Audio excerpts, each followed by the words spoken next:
Hello and welcome to Own It with Marisa Bludorn, Own It magazine and publishing. And we are taking center stage today and owning it with Triple Cover. She's a triple cover. She's on our Own It personal, professional, and business development cover this month. And she's also on our literacy, our Lit magazine cover, and that's literacy awareness.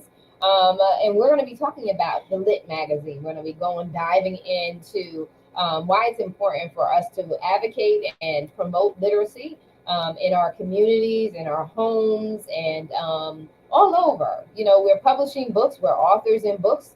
It just makes sense. If we're publishing these things, we need for why it's important for us to read. One thing I know in this season, and as I'm transforming, we look at the world of digital technology and everything like that, but there's nothing like having a book in your hand and being able to write and journal and all of that good stuff. And so literacy is very, very important because knowledge is power, but knowledge applied is powerful. And books allow us the opportunity to escape or to educate ourselves or to ourselves, just living that fulfilling life. And as we are taking center stage with Dr. Stephanie Reid, who is the Clocking Your Creative Purpose author. And she's also written many of her own books. I believe she has a coloring book as well. All those things that help us feel fulfilling, to further affirm our value, our self-value, our purpose in life, and just gaining that clarity. And so welcome to your Healing Space, Stephanie Reid, taking center stage and owning it with me. Yes! I'm so excited for finally having the opportunity to just really dive in. We've had covers for the Literacy magazine, but having this opportunity to really, really dive in with you and to share my vision behind Lit, the magazine, what's its purpose. As I didn't plan this journey. I didn't plan on being a editor in chief for a magazine. I didn't plan on being books and getting them to the finish line. It was not a part of my plan. If you would have asked me what I was going to be doing, I would be all over speaking, which I am going to continue to do that, be all over speaking and just encouraging and, just encouraging and empowering individuals to really buck back the system and be who they are meant to be. That's my agenda, for them to take center stage and own it for their lives. However, God had a different plan. And that have to be we have to be fluid, we have to be flexible, we have to be open that if God is taking us on another journey, that there is a method to his madness. And one of the things for sure is I am an author. I've published many of my own books. If you are a true philosopher, then you are a writer. And if you are a writer, then you are an author. And when you're an author, especially you teach, right? So this is teaching and all that other stuff. And some people don't connect all the dots. They're not connecting them. They're looking at you. If you speak, you should be writing about what you speak, right? And then if you are one who's been empowered and you know how to do it and you know how to consistently show up for yourself, then you should also help and teach others how to do the same, especially when we're in such a world who have so many people who are lost. They're out of alignment with their life's assignment. And they need to know a way. And one of the things that bring us here with you today is that you have a program, you have the resources, the tools, the instruments that will help these individuals get in proper alignment with their life's assignment. So we're focusing on the literary part of your world. And so talk to us about, what's your heartbeat behind literacy, the importance of literacy, or does it even matter to you? Share with our audience your heartbeat for the Lit magazine and literacy in general. Literacy is absolutely important to me because as a naturopath, I am an educator, so I educate you on how to take care of yourself, spirit, mind, and body. Most people are used to someone just saying, take this for 2 weeks. If it doesn't work, give me a call back. We'll do some tests. Well, a naturopath says you're a spirit, mind, and body, and we need to teach you how to take care of yourself. Listen to your body cues. Get in tune with yourself so you know the nuances of what your body's trying to tell you so you can take action. And so, from that perspective, I help women redefine wellness for them over 40. But the reason why literacy is important is I can tell you all day long what the aspect of naturopathy would bring to your awareness in terms of you being well. But unless you can read it in a book, unless I communicated it in a way that you can pick it up when you need additional information or you need a refresher, then I'm just a clashing symbol. I'm not saying much, right? Mhm. If you're a professional and you believe in what you are sharing with the world, then you must be accountable for what you say and write it down and put it in a book.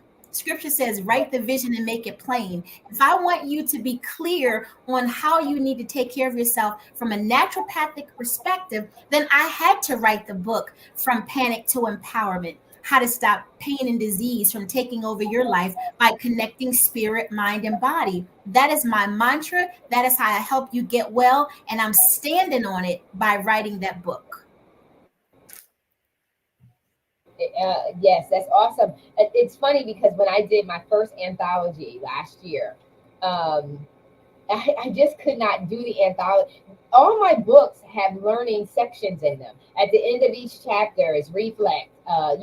Reflect, assess, address, and move forward. There's always some kind of learning and owning the learning the information that you just learned.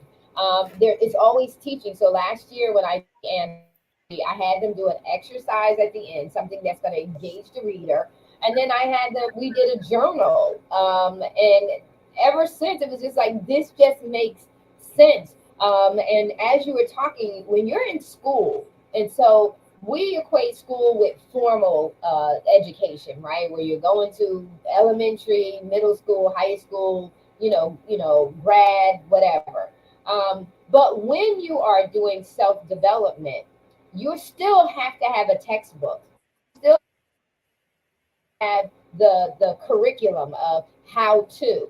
And then there's a test so that we know that learning has been transferred, right? So we need to know you know the knowledge. That's what the journaling part of it is, so that you can take what you just read and now put it in your own words so that it can validate that the understanding is there of the new information that was provided. And so it's like that's what literacy is all about. It's like,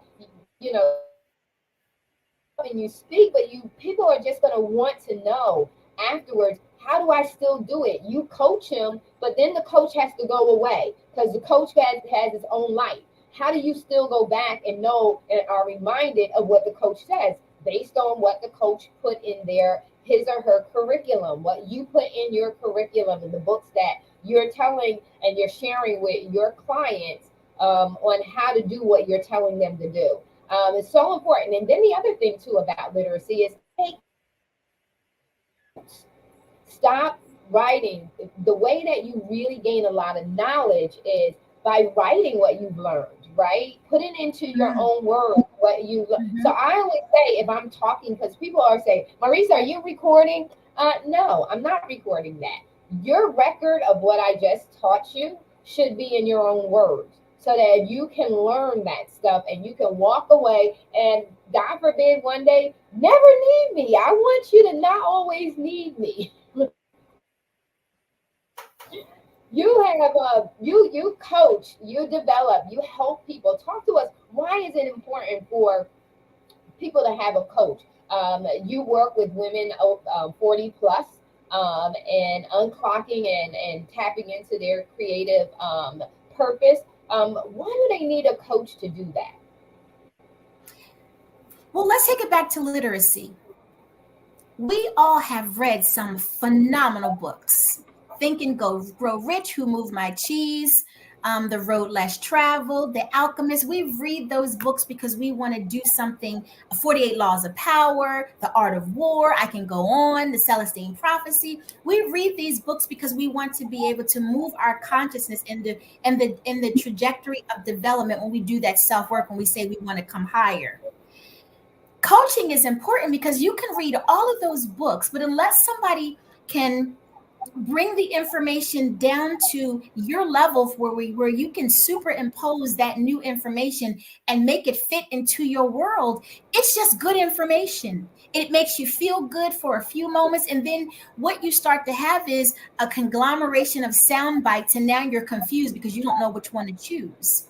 So Right. coaching is important because not only do I give you the book, the workbook, the coloring book, I teach you how to journal in a different way. You also have me to say, hey, the principle that you learned in chapter 6, paragraph 2 on page 54, this is how you apply it to yourself. And then you'll have those more, you can integrate the knowledge because the application of knowledge is powerful, but you have to understand how to apply it. And if there's no feedback from the author to clarify what you read, then you're just kind of like winging it.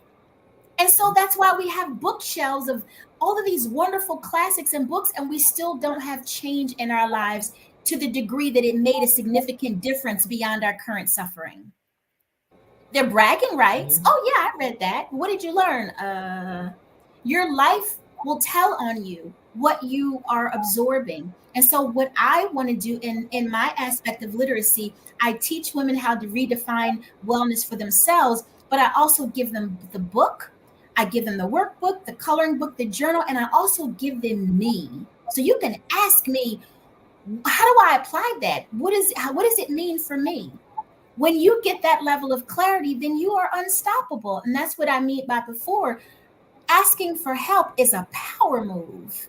That's the difference between what you do normally and what you get with me. I help you power up. Stay in that power move and that empowerment perspective. And that's why my book is called Moving You from Panic to Empowerment. It's a power move. And I help you Yeah, every step of the way. That's the difference. that is amazing. It's amazing. You in your brochure, you talk about why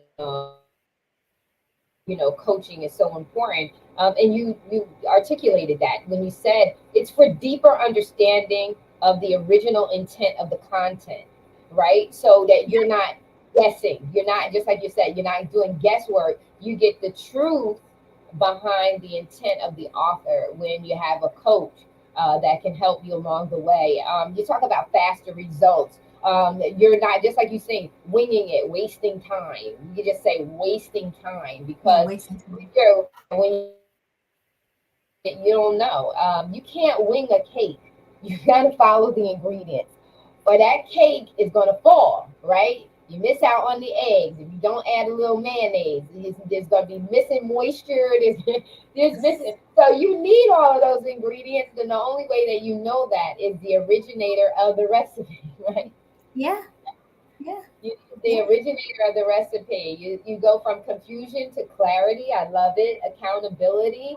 And a lot of times when painful, uncomfortable, and awkward, we don't want accountability because a lot of times that's embarrassing because now you have to be transparent. It makes you very, very vulnerable when you have Mhm, to be. The quickest way to do that is just be okay with being uncomfortable. mhm. Yeah. That was the one thing that I learned to be okay with being uncomfortable. Don't allow embarrassing moments to embarrass you. Own them, that every somebody is going through this in the same moment that you're going through it, believe it or not, because there's a gazillion people in the world and through this earth that are on this earth. Um, Yeah. you also mentioned you don't waste time and money. Stop wasting your time and wasting your money.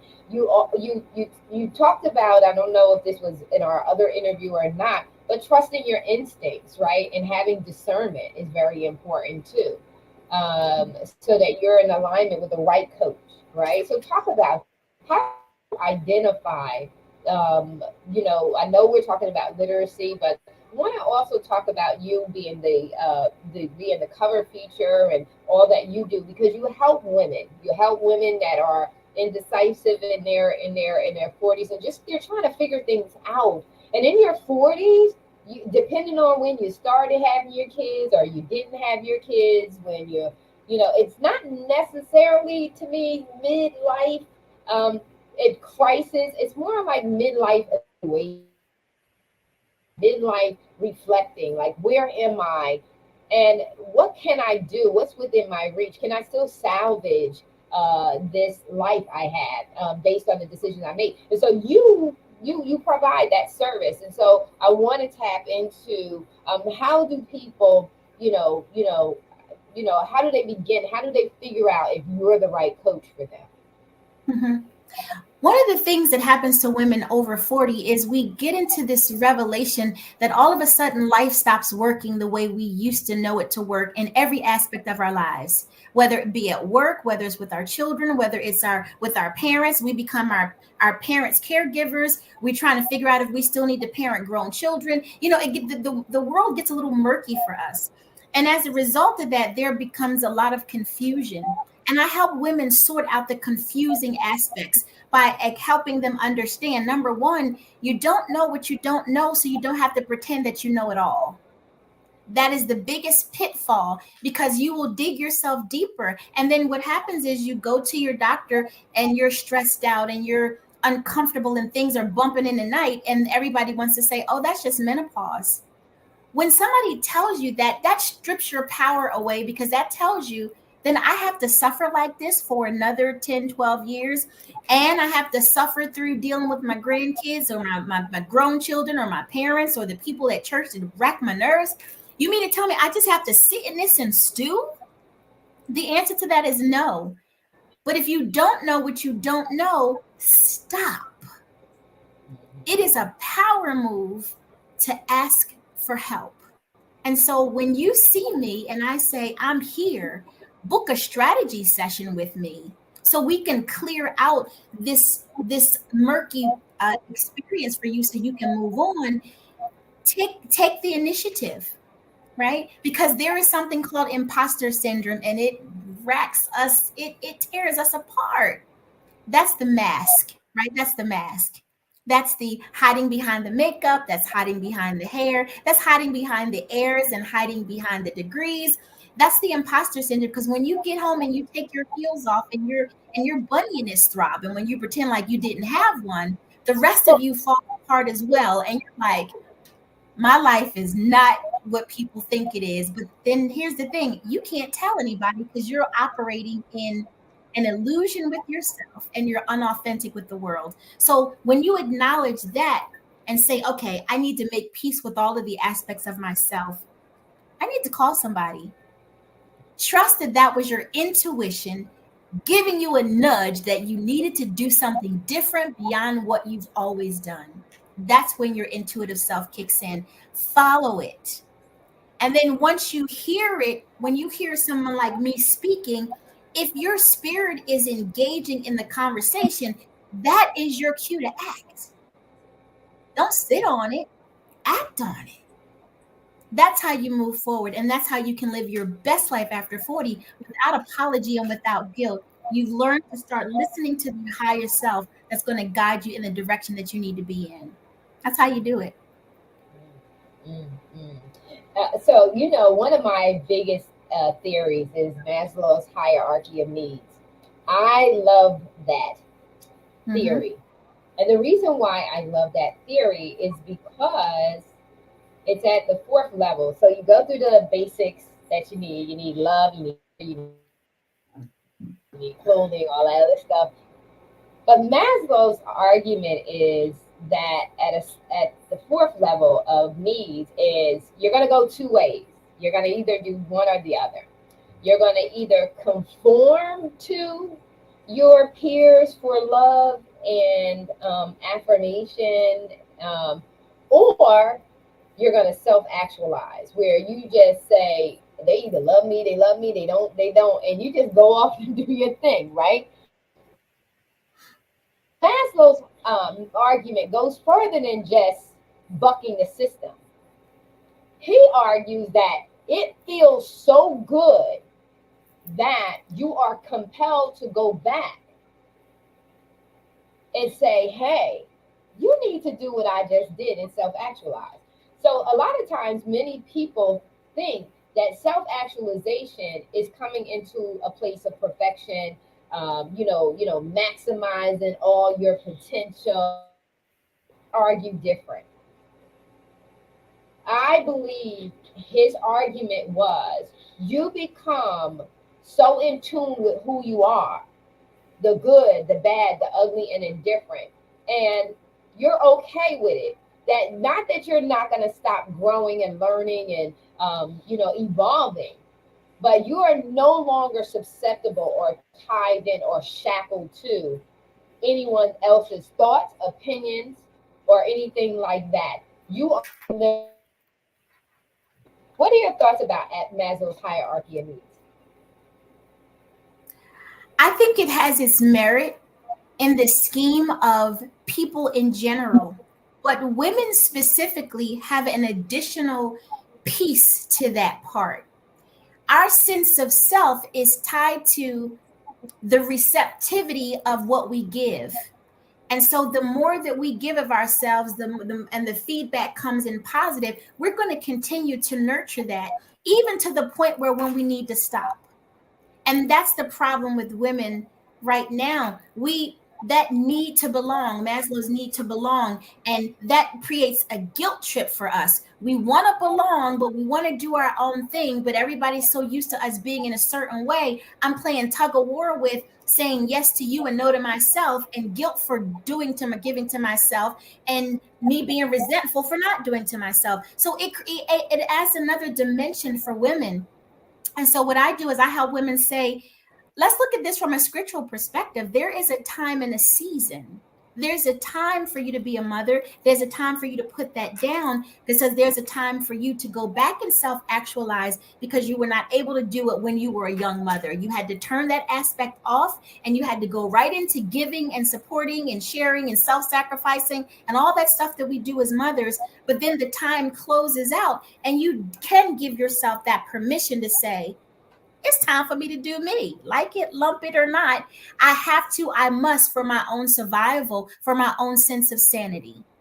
And that's where it needs to take. We have to say, I understand where I am as a mother, what my roles used to be, but God has given me a reprieve.